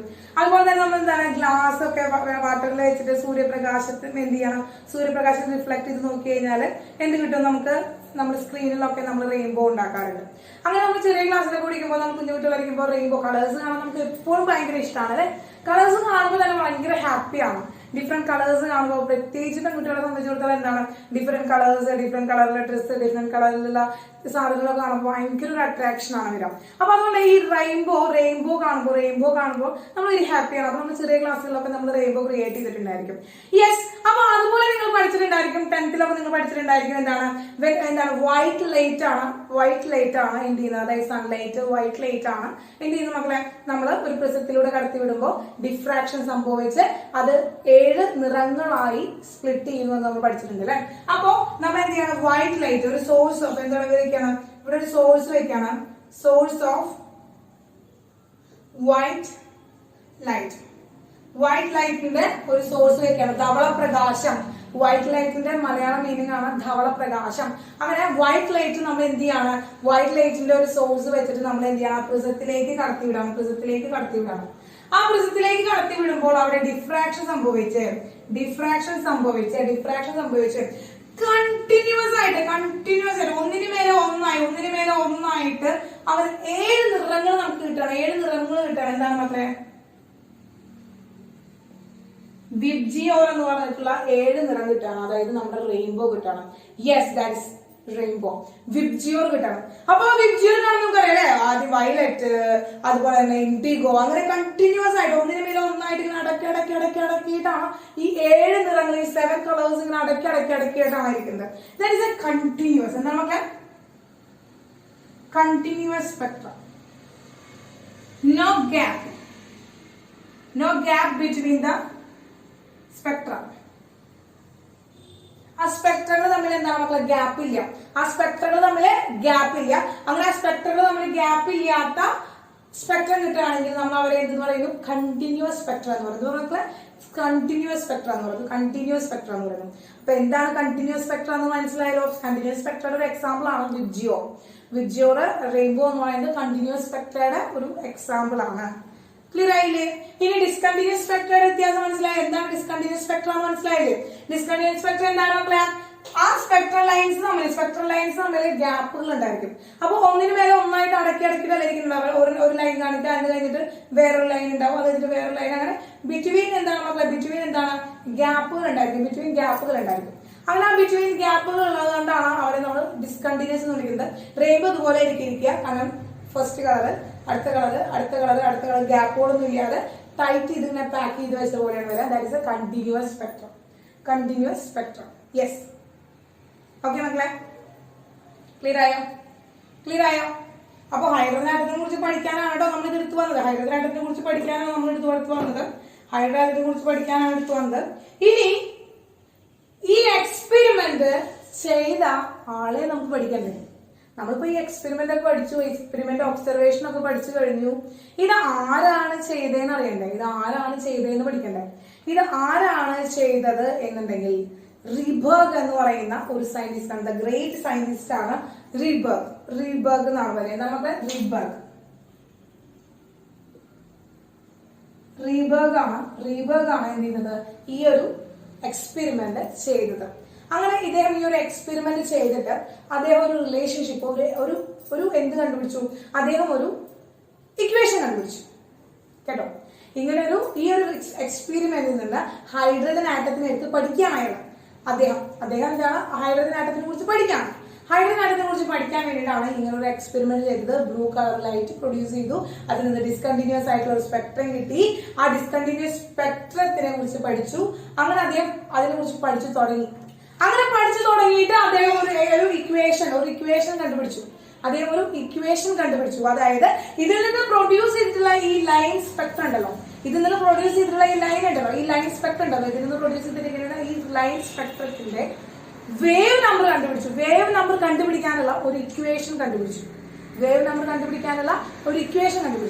ഇത് എങ്ങനെ വന്നു എന്ത് വന്നു എന്നൊക്കെ നമ്മൾ നെക്സ്റ്റ് ക്ലാസ്സിലാണ് പഠിക്കാനായിട്ട് പോകുന്നത്.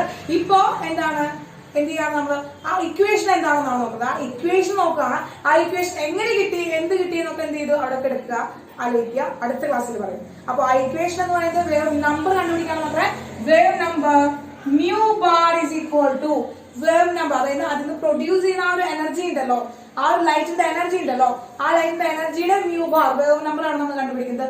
Mu bar is equal to 1/λ ആണ് നമുക്കറിയാം അല്ലെ. Mu bar is equal to 1/λ ആണ്, which is equal to RH 1/n1 square minus 1/n2 square. അതാണ് ഇക്വേഷൻ. റീബർഗ് കണ്ടുപിടിച്ചിട്ടുള്ള ഇക്വേഷൻ ആണ്. റീബർഗ് കണ്ടുപിടിച്ചിട്ടുള്ള ഇക്വേഷൻ വെരി ഇമ്പോർട്ടന്റ് ഇക്വേഷൻ ആണ്. വെരി ഇമ്പോർട്ടന്റ് ഇക്വേഷൻ ആണ്. Very important equation. ഓക്കെ, അപ്പോ ഈ ഇക്വേഷൻ എങ്ങനെ കിട്ടി, എന്തൊക്കെ ഈ N1 എന്താണ്, N2 എന്താണ്, RH എന്താണ്, അതൊക്കെ എന്താണ് നമ്മൾ അടുത്ത ക്ലാസ്സിലാണ് പഠിക്കാനായിട്ട് പോകുന്നത്. അപ്പോ ഈ ഒരു എക്സ്പെരിമെന്റ് ഓർത്ത് വെക്കാം. ഓക്കെ, അപ്പൊ നമുക്ക് ഇനി അടുത്ത ക്ലാസ്സില് എന്ത് പഠിക്കാം, റീബർഗ് ഇക്വേഷൻ എന്താണ്, അതിന്റെ ടേംസ് എന്താണ് എന്നുള്ളതൊക്കെ നമുക്ക് പഠിക്കാം. അപ്പോൾ എക്സ്പെരിമെന്റ് ഒക്കെ ഓർത്ത് വെക്കുക, 3 ഇക്വേഷൻസ് ഓർത്ത് വെക്കുക, അതിന് ചെയ്ത പ്രോബ്ലംസ് ചെയ്യുക, ഹോംവർക്ക് വേഗം പോസ്റ്റ് ചെയ്യുക. ഓക്കെ, അപ്പൊ നമുക്ക് അടുത്ത ക്ലാസ് കാണാം. താങ്ക് യു എല്ലാവർക്കും. താങ്ക് യു മക്കളെ. Thank you. Okay, by.